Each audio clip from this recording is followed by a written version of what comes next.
Welcome viewer, I am Murugan S. This video tutorial describes, fix profile not deleted completely error the directory is not empty.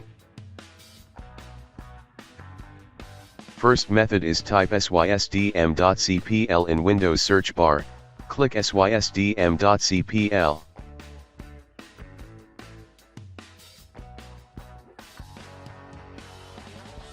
Click Advanced tab.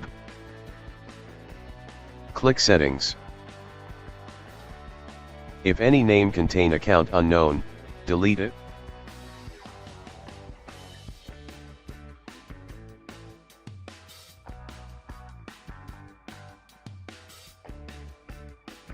Second method is type services in Windows search bar, click Services.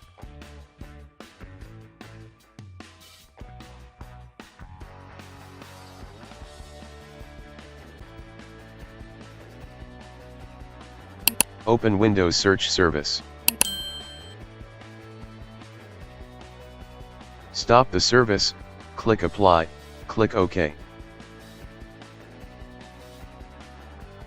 I hope this video tutorial helps to you.